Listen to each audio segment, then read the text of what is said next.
அனைவருக்கும் வணக்கம் ஐயா.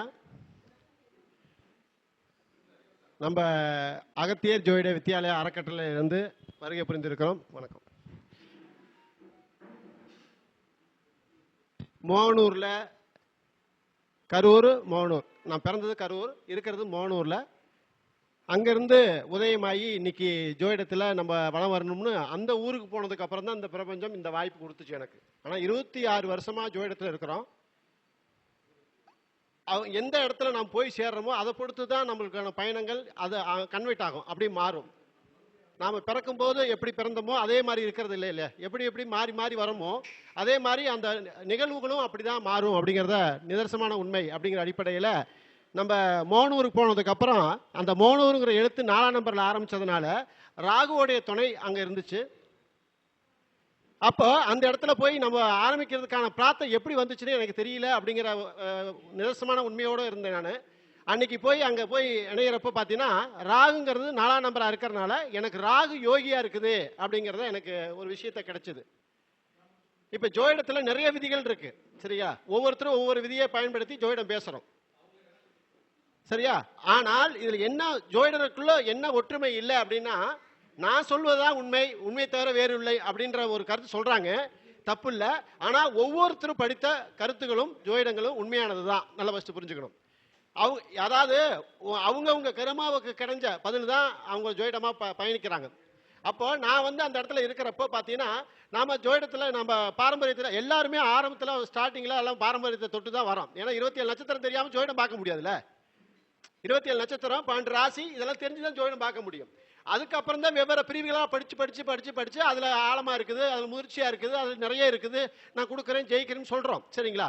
இப்போ கிருஷ்ணமூர்த்தி பத்ததி ஐயா அவங்கள எடுத்துக்கிட்டாலும் கூட அவங்க பாரம்பரியத்தை பார்த்துட்டு அதில் மிக துல்லியமாக சொல்லணும்னா என்ன வேலை செய்யணுங்கிறதுக்காகத்தான் என்ன செஞ்சாங்க, நட்சத்திரத்தை என்ன செஞ்சாங்க, நட்சத்திர வழியாக பலன் சொல்ல ஆரம்பிச்சாங்க சரிங்களா.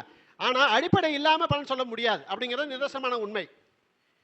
அப்போ ஒவ்வொருத்தருக்கும் ஒவ்வொரு புரிதல் கிடைக்கும். இப்ப நம்ம என்ன சொல்றோம்னா அவங்க படிச்ச கருத்துக்கள் அவங்க உலகத்துக்கு கொண்டு வரணுங்கிறது யாரு அனுமதிக்கிறா, பிரபஞ்சம் அனுமதிக்கிறது உங்களுக்கு. அப்ப பிரபஞ்சம் அனுமதிக்கிறதுக்கு அப்புறம் நாம தான் கண்டுபிடிச்சோம்னு சொல்லிக்கிட்டோம்னா அது அதை விட மோசமான விஷயம் வேற எதுவுமே இல்லை சரியா. இதுல என்ன செய்யறாங்கன்னா தோத்தா விதி மேல பலனை போட்டுறாங்க, ஜெயிச்சிட்டா தன் மேல கௌரவத்தை வச்சுக்கிறாங்க சரிங்களா. இதுதான் மெயின் முக்காவாசி விஷயம் இதுக்குள்ளதான் இருக்குது. இப்ப நம்ம 8ஆம் நம்பர் தான் ஜோதிடம்னு சொல்றோம், 8ஆம் நம்பர் தான் ஜோதிடம்னு சொல்றோம். 8ன்ற விஷயம் எத்தனை பேருக்கு பிடிக்குது அப்படின்னு பார்த்தா யாருக்கும் பிடிக்கிறது இல்லை. 8ஆம் நம்பரை யாருக்கும் பிடிக்கிறது இல்லை. ஆனால் அப்புறம் ஜோதிடம் எப்படி மற்றவங்களுக்கு பிடிக்கும் இல்ல, ஒரு அருமையான ஒரு விஷயம் தானே அது. 8ஆம் நம்பருங்கிறது யாருக்கும் பிடிக்கிறது இல்லை, எதை செஞ்சாலும் 8லயா போய் செய்வ அப்படிங்கிறாங்க. ஆனால் 8ஆம் நம்பர் தான் என்ன தெரியுங்க, ஜோதிடருக்கு ஆயக்கலை 64 கலையில 8வது கலை ஜோதிட கலைன்னு விதி எழுதியிருக்காங்க.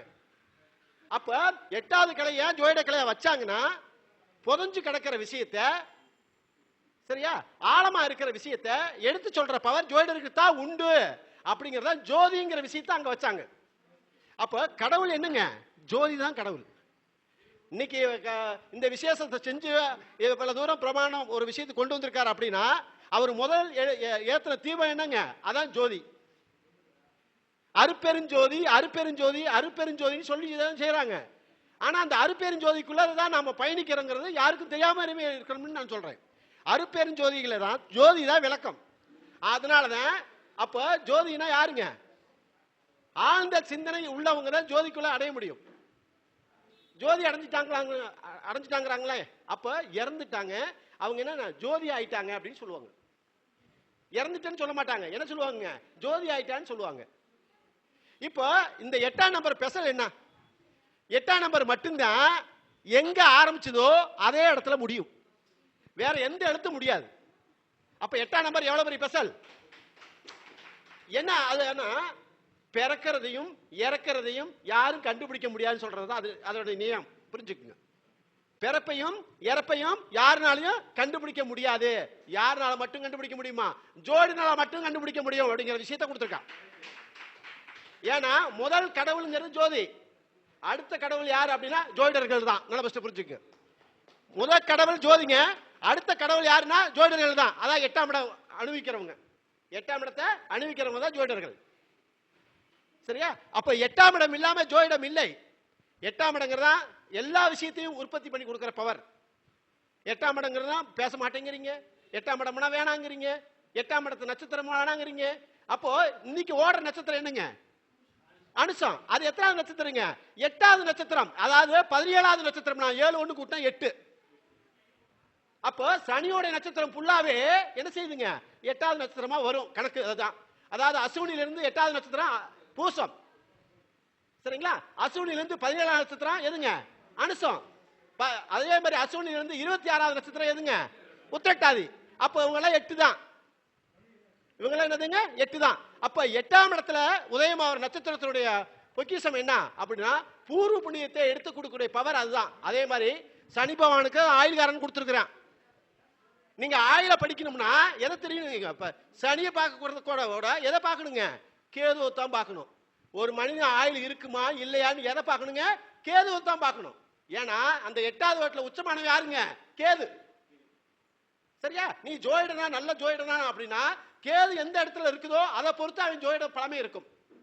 கேது எந்த இடத்துல இருக்கிறதோ அதை பொறுத்து அவனுக்கு ஜோயிட பழமையே இருக்கும். நல்லா பெஸ்ட் புரிஞ்சுக்க. அவன் சொன்னது பலிதமாவுதா? சரியா? நல்ல நாளைக்கு எதிர்காலத்தில் நல்ல ஃபியூச்சர் இருக்கா அப்படின்னு சொல்லணும்னா அதாவது கேது எந்த இடத்துல இருக்கிறதோ அங்கதான் புலமையும் இருக்கு, ஆயிலும் இருக்கு. சரியா? அப்ப கேதுங்கிறது எவ்வளவு ஒரு விஷயத்தை கொடுக்குது புரிஞ்சுக்குங்க. அப்ப 8ஆம் இடத்துல போய் உட்கார்ந்துருக்கு. அதான் சொல்லுவாங்க குழந்தையும் தெய்வமும் ஒண்ணு அப்படிம்பாங்க. குழந்தையும் தெய்வம் ஒண்ணு. ஏன் குழந்தையும் தெய்வம் ஒண்ணுன்றாங்க? யாராச்சும் ஆட்சி பண்ணி பாக்குறோமா? இல்ல. குழந்தையும் தெய்வம் ஒண்ணுனா 8ஆம் நம்பர் தான் அதுக்கு உதாரணமே. அந்த குழந்தையும் தெய்வத்துக்கு எத்தனை நம்பர் பொருத்தமா இருக்கும்னா 8ஆம் நம்பர் தான் பொருத்தமா இருக்கும். ஏன் அப்படின்னு கேட்டீங்கன்னா அது எங்க ஆரம்பிக்குதோ அங்கேயே போய் முடிகிறதுனால ஃபர்ஸ்ட் ஆரம்பிக்கிறது குழந்தை, அங்க போய் முடிகிறதுனால அது என்னது? இறப்பு. நல்லா ஃபர்ஸ்ட் புரிஞ்சுக்கு. ஃபர்ஸ்ட் பிறக்குது, அதே இடத்துல போய் மறுபடியும் முடியுதா? அப்ப அதுக்கு பேர் என்னது? இறப்பு. அப்ப குழந்தையும் தெய்வமும் ஒண்ணு. இறப்புங்கிறது தெய்வம், குழந்தைங்கிறது பிறப்பு. நல்லா ஃபர்ஸ்ட் புரிஞ்சுக்குங்க. அப்ப குழந்தையும் தெய்வமும் ஒண்ணு அப்படின்னு சொல்லணும்னா எந்த நம்பர் சொன்னா சரியா இருக்குங்க? 8ஆம் நம்பர் சொன்னா சரியா இருக்கும். அப்படிங்கறதா 8ங்கிறதா எல்லாத்தோட விஷயங்களையும் உணர்த்துற நம்பர். இப்ப சனின்னு சொல்றோம். இப்ப சனி வந்து என்ன செய்யுது? எந்தெந்த வீட்டுல இருக்குது அப்படின்னா நீர் ராசியில மட்டும்தான் சனி இருக்கும். அதுதான் சொல்லுவாங்க சளி பிடிச்சா சனி பிடிச்ச மாதிரிப்பாங்க. சளி பிடிச்சா சனி பிடிச்ச மாதிரி இருப்பாங்க. ஏன் சளி பிடிச்சா சனி பிடிச்ச மாதிரி சொல்றாங்கன்னு சர்ச் பண்ணி பாக்குறப்பதான் அந்த சனி பகவான் இருக்கிறது நீர் ராசியில. அதனாலதான் என்ன சொல்றாங்க? சளி பிடிச்சா சனியும் பிடிச்ச மாதிரின்னு சொல்றாங்க. அப்போ இதே நீர் ராசிக்கு போறப்போ இப்ப மலை கிரகம் யார்? மலை கிரகம் யார் அப்படின்னு எடுக்கணுமா இல்லையா? மலை கிரகம் யார் அப்படின்னு கேட்டா சனி பகவானும் புதன் பகவான் தான். என்னங்க? சனி பகவானும் புதன் பகவான் தான் மலை கிரகம். நல்லா பெஸ்ட் புரிஞ்சுக்குங்க. அந்தந்த வருஷத்துல வரும்போது இப்ப எங்க சனி எங்கிறாரோ அந்த வருஷத்துல புயலும் மழையும் அதிகமா வரும். மழையினால ஒரு அழிவு இருக்கும்னா இருக்கும். சனி எங்க இருக்குதோ அங்க. ஆனால் எந்த ராசியில் இருக்கணுங்க? நீர் ராசியில் சனி பகவான் இருக்கணும். இப்ப இருக்கிறது எங்கங்க? நீர் ராசியில இருக்குது. சரிங்களா? அப்போ கடகராசியில இருந்த போதும் சரி, நீங்க விருச்சிக ராசியில வந்த போதும் சரி, எடுத்து பாருங்க மழைங்கிற பவர் அதிகப்படியா இருக்கிறதுக்கான வாய்ப்பு அதிகமா உண்டு. சனி பகவானும் புதன் பகவான் தான் மழைக்கான கிரகம். ஏன்னா நீர் ராசியில் பயணிக்கிற நட்சத்திரங்கள் அப்படிங்கிறது உண்மை. நீர் ராசியில பயணிக்கிற நட்சத்திரம் யாரு? சனி பகவானும் புதன் பகவானும். அதான் அங்க பாருங்க பூசமும் ஆயிலுமே இருக்கும் கடகத்துல. அதே மாதிரி விருச்சகத்துல யாரு இருப்பா? அனுசமும் கேட்டையும் இருப்பாரு. அதே மாதிரி ரேவதியும் உத்திரட்டாதியும் இருக்காங்க. சரிங்களா? அப்போ இவங்க சனி பகவானும் புதன் பகவானும் அங்க இயங்குறாங்க அப்படிங்கிற விஷயம். இப்போ நம்ம அதாவது கிரகங்களுடைய இயக்கங்களை நாம ஏதாவது ஒரு வகையில பேச வரோம். ஒரு விஷயம் பிரபஞ்சம் கொடுக்குது, அதை நம்ம சொல்றோம். சரிங்களா? ஜோயிடங்கிறது முதல்ல வந்தது எப்படி வந்துன்னா சகுன நிமித்தத்து வழியா தான் வந்துச்சு உள்ளுக்கு. ஜோயிடங்கிறது எது வழியா வந்துச்சுங்க? சகுன நிமித்தத்து வழியா வந்துச்சு. இந்த கோயம்புத்தூர் மக்களும் சரி, ஈரோடு மக்களும் சரி, கொங்கு சமுதாய மக்களும் சரி, அனைவரும் அதிகமா பயன்படுத்துறதுன்னா சகுன நிமித்தம் தான். கணக்கீடு போட்டு பலன் சொல்றது வரைக்கும் பொறுமை காத்திருக்கிறதுக்கு பவர் இல்லை. ஒரு பொண்ணு பார்க்க போனா கூட சகுன நிமித்தம் பாட்டு உடனே போவாங்க. சரிங்களா? அப்போ ஃபர்ஸ்ட் சகுன நிமித்த வழியா தான் ஜோயிடமே வந்துச்சு. ஆனா இப்பவும் சகுன நிமித்த வழியா தான் எல்லா விஷயங்களும் நடக்குது. சரிங்களா? நிறைய பேர் என்ன செய்வாங்கன்னா இப்ப அதாவது ஒரு பேர் வச்சிருக்காங்க, அச்சீவ் பண்ணிட்டாங்க அப்படின்னா அந்த பேரை அப்படியே வச்சுக்கிறாங்க. அவரு எந்த வழியில இறக்குறார், எந்த வழியில பயணிச்சார், எந்த வழியில கஷ்டப்படுறார், அதை பொறுத்து தான் அந்த பேரை வைக்கணும். இல்லைனால் அவர் பண்ணிட்ட தண்டனையை நீ கண்டிப்பா பெறுவீங்க. இதுதான் சகுன நிமித்தங்கிறது. சரிங்களா? இப்ப அதிகம் வேணாங்க. காந்தின்னு ஒருத்தர் இருந்தார். சரியா? அவர் எல்லாத்துக்குமே தெரிஞ்ச ஒரு பெரிய மனிதர். சரிங்களா? ஆனால் அவர் பேரை வச்சதுக்கு அப்புறம் பாத்தீங்கன்னா அந்த பேர் காந்தி அப்படிங்கிற அடிப்படையில் ஐயா என்ன செஞ்சாருங்க, துப்பாக்கியால சுட்டு கொல்லப்பட்டார். அதே சமயத்துல ஒரு குடும்பமே காந்தின்னு பேர் வச்சுது. அந்த குடும்பம் பூரா பாருங்க எல்லாமே துப்பாக்கியால சுட்டு கொல்ல விபத்தால இறக்கப்பட்ட குடும்பமா தான் இருக்கும். அப்ப இது சகுன நிமித்தமா வருதா இல்லையா? இந்திரா காந்தி துப்பாக்கியால சொல்ல கொல்லப்பட்டாங்க. அதே மாதிரி சஞ்சய் காந்தி விமானப்படையில இது நெருப்புல இது பண்ணி இறந்தார். அவன் ராஜீவ் காந்தி குண்டு வச்சு தகர்த்தாங்க. சரிங்களா? எல்லாமே அதாவது அபிவிருத்தியோட உயிர் இழப்பு ஏற்பட்டுச்சு. நல்லா வச்சு புரிஞ்சுக்குங்க. கொல்லப்பட்டாங்க. என்னங்க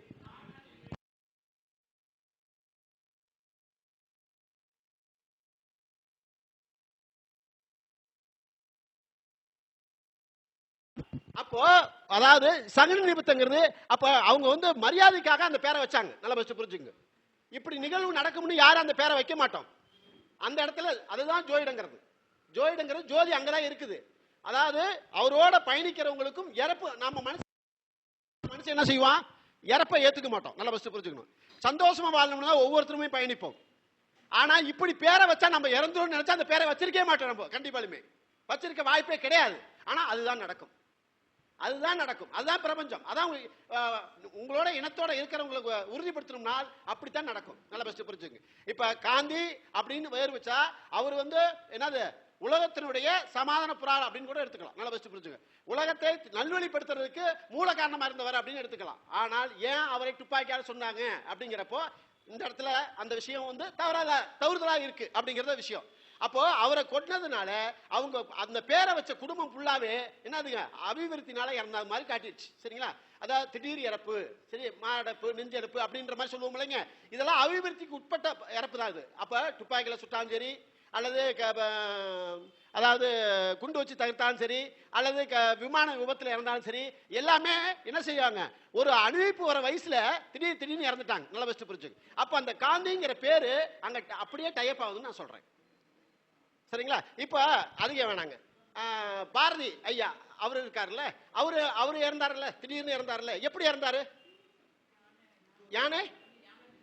யானை முதிச்சு இறந்தார். ஒரு புலமைய வெளிக்காட்டுன்னு இருக்கிற ஒரு கவிஞரை ஏன் யானை முதிச்சு இறக்கணும்? என்னைக்கு ஆராய்ச்சி பண்ணிருக்கீங்களா? பண்ணல. சரிங்களா? அப்போ அந்த இடத்துலதான் அந்த பிரபஞ்சம் ஒளிஞ்சிருக்குது உள்ளுக்க. நல்ல பட்சம் புரிஞ்சுங்க. அப்போ அந்த இடத்துல அவரு அதாவது என்ன செஞ்சாரு, உபாதசனை பெற்றுதான் அந்த விஷயத்தை கொடுத்தார் எல்லாத்துக்குமே. உபாதசனை வாங்கும் போது அவர் என்ன செஞ்சிட்டாரு, அந்த பாடல்ல அடுப்பூதும் பெண்களுக்கு படிப்பதற்கு அப்படின்னு எழுதிட்டார். அடுப்பூதும் பெண்களுக்கு படிப்பதற்குன்னு சாஸ்திரத்தை, அதாவது மக்கள் குறை சொல்ற மாதிரி ஒரு விஷயத்தை, அது அன்னைக்கு காலகட்டம் அப்படிதான் இருந்துச்சு. அது விதி அந்த பாட்டை அவர் எழுத வச்சது. ஆனா பிரபஞ்சமே அப்படி அடுப்புனா என்ன நட்சத்திரம் தெரியுங்களா? பரணி. அந்த பரணி நட்சத்திரத்துடைய விலங்கு என்ன தெரியுங்களா? யானை. நல்ல பெஸ்ட் புரிஞ்சுக்கங்க. அப்ப யானை காலாலே முதிப்பட்டு இறந்தார் ஐயா. கடவுள் இல்ல,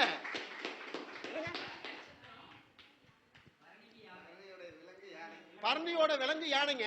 பரணினா அடுப்புன்னு அர்த்தம். அடுப்பூதும் பெண்களுக்கு படிப்பதற்கு அப்படின்னு சொல்லி ஒரு பாட்டை பாடும்போது அது நல்ல விதமா நினைச்சுதான் பாடினார் ஐயா. அது நான் தப்பு சொல்ல. அது பிரபஞ்சம். நீ வந்து என் உபதாசனை கத்துக்கிட்டு நீ வந்து இந்த விஷயத்தை பரப்புறியா அப்படிங்கிற விதிக்கு அடிப்படையில அது யானை காலாலவே அவரு உணவளிக்கு தான் போனாரு. யானைக்கு என்ன செய்ய போனாரு?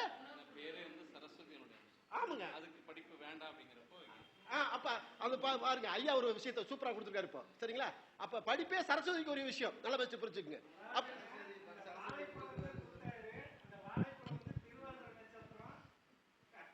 சொல்லுங்க.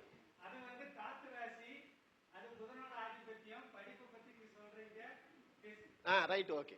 ரொம்ப அருமையான விஷயம். அதாவது ஜோதிடர்களுக்குள்ள ஒவ்வொரு அறிவுத்திறமை நிறைய இருக்கு. நல்ல பெஸ்ட் புரிஞ்சுக்கு. இப்ப நான் தான் கெட்டிக்காரன் இல்ல, எனக்கு இது உதயமாயி பிரபஞ்சம் கொடுத்துருக்கேன்னு சொல்றேன், அவ்வளவுதான். அதாவது என்னால மட்டுமே சொல்ல முடியும் அப்படின்றது இங்க இல்லவே இல்லை. சரியா? இந்த இடத்துல இந்த விஷயத்தை சொல்லி நீங்க எல்லாம் ரசிக்கணும் அப்படின்ற விதி இருக்கிறதுனால மட்டும்தான் சொல்ல முடியுது. நான் என்னை பார்த்தா பேசுற மாதிரி தெரியவே தெரியாது. ஏன்னு கேட்டா அப்போ இந்த இடத்துல வந்து பேசுறதுக்கான வாய்ப்பு கொடுத்துருக்குல்ல பிரபஞ்சம். அப்ப என்னையே பேச விட்டு பார்த்தாத்த இவருக்குள்ள என்ன விஷயம் இருக்குன்னு தெரிய வரும். நல்ல பெஸ்ட் புரிஞ்சுக்கு. சரியா? இப்போ கூட நான் பின் வாங்கிட்டு தான் இருந்தேன். சரி ஐயாவை பேச வச்சிடலாம்னு ஐடியா பண்ணேன். அவர் காலையில் ஃபோன் பண்ணும்போது சொல்லிட்டாரு, நான் மதியம் வரைக்கும் தான் சார் இருப்பேன், எனக்கு பேச வாய்ப்பு வாங்கி கொடுங்க அப்படிங்கிற மாதிரி சொன்னாங்க. சரி ஐயாவை பேச வச்சு பேசிக்கலாம்னு பார்த்தேன். ஐயா நினைச்சிட்டாரு, நீங்க எங்க வேணாலும் பேச மாட்டீங்க, பேசிக்கலாம் அப்படின்ட்டாரு. சரிங்களா? அப்போ இதான் பிரபஞ்சம் உணர்த்துற உணர்ப்புன்னு அர்த்தம். சரியா? அதே மாதிரி வள்ளுவர் ஐயா அவரு அதாவது குறள வித்தை அப்படிங்கிற உபாசனத்து மூலம் தான் அந்த திருக்குறளே படிச்சாருங்க. அதனாலதான் அதுக்கு பேர் திருக்குறள்னு வந்துச்சு. சரிங்க? குறள வித்தை அப்படின்னு ஒரு வித்தை இருக்குதுங்க. என்ன வித்தைங்க? குறள் வித்தை அப்படின்னு ஒரு வித்தை இருக்குது. அந்த வித்தைய படிச்சு தான் என்ன செஞ்சாங்க, அப்படி 1.25 அடியில திருக்குறளை மக்களுக்கு பொது முறையாக கொடுத்து எல்லாத்தையும் ஃபாலோ பண்ண நடவடிக்கையோட ஃபாலோ பண்ண அடிப்படையை கொடுத்தாங்க. சரிங்களா? ஆனால் அவங்களும் ஒரு விஷயத்தை உபாசனை பெற்றுதான் அந்த விஷயத்தை கொடுத்தாங்க. சாதாரண மனுஷன் கொடுக்க முடியாது. சாதாரண மனுஷன் எந்த விஷயத்தையும் எழுத முடியாது. அவ்வளவு பெரிய திருக்குறளை எழுதின ஒரு பேரே யாருக்கும் தெரியாதுங்க. திருவள்ளுவர்ங்கிற பேரே அவருக்கு தெரியாது. உண்மையிலுமே எழுதி வச்சிருக்கிற விஷயத்தை வச்சுட்டு இப்படி இருந்தால் வள்ளுவரா இருப்பார் அப்படிங்கிற ஒரு அடையாள பின்னமா தான் நம்ம உருவாக்கி வச்சிருக்காங்களே தவிர அவர் உண்மையான முகமோ உண்மையான பேரோ யாருக்கும் தெரியாது. நல்ல பெஸ்ட் புரிஞ்சுங்க. அப்போ அவர் குறளை வித்தை அப்படிங்கிற ஒரு விஷயத்தை உபாசனை பெற்றதுனால அதன் அடிப்படையில தான் திருக்குறளை எழுதினாங்க. அதனால திருக்குறள் பேர் கொடுத்ததே குறளை வித்தை படிச்சதுனால மட்டும்தான். சரிங்களா? அப்ப ஒவ்வொரு சமயம் சந்தர்ப்பங்களும் நம்மளை உணர்த்திக்கிட்டே இருக்கும் அப்படிங்கிற அர்த்தம் உண்டு. எந்த விஷயம் நீங்க செஞ்சீங்களாலும் சரி அது விஷயம் தொடர்பா இருக்கும் அப்படிங்கிறதுக்கு அர்த்தம் உண்டு. வாய்ப்பு கொடுத்தமைக்கு ரொம்ப நன்றி. அடுத்த கருத்தரங்கத்தில் வாய்ப்பு இருந்தால் பேசிக்கலாம். Okay, thank you. பெரியோர்களே, இந்த சபையில் வந்திருக்கக்கூடிய நிறைய ஞானிகள்லாம் வந்திருக்கீங்க. அதனால் இது முதல் கருத்தரங்கம். இது இன்றைக்கி ரொம்ப அற்புதமான வெற்றி. ரவி சேகுமார் ஒரு சிறந்த ஜோதிட ஆராய்ச்சியாளர். அது நிறைய பேருக்கு தெரியாது. அவர் நிறைய ப்ரோக்ராமை கண்டக்ட் பண்ணுறார். தமிழ்நாடு முழுவதும் கொண்டுட்டு போய் கண்டக்ட் பண்ணுறார். அதனால் அவர் ஒரு கண்டக்டராக தான் தெரியுது. ஆனால் அவருக்குள்ள ஒரு இவ்வளவு பெரிய ஞானம் இருக்குங்கிறத பார்த்த உடனே மெய் சிலிர்க்கிறது. அது அவர் எடுக்கிற ஆராய்ச்சியெல்லாம் ரொம்ப வித்தியாசமாக இருக்குது. அதனால் எந்த புத்தில் எந்த பாம்பு இருக்குன்னு சொல்ல முடியாது. அதனால் ரவி சேகுமார் ஐயா அவர்கள் இனிமேல் ஒவ்வொரு கருத்தரங்கத்திலையும் நீங்கள் தனியாக ஒரு அரை மணி நேரமாவது பேசணும்.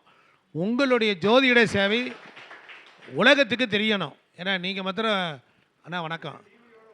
ஆமாம், அதில் அவரை டிவியில் ஒளிபரப்பணும்.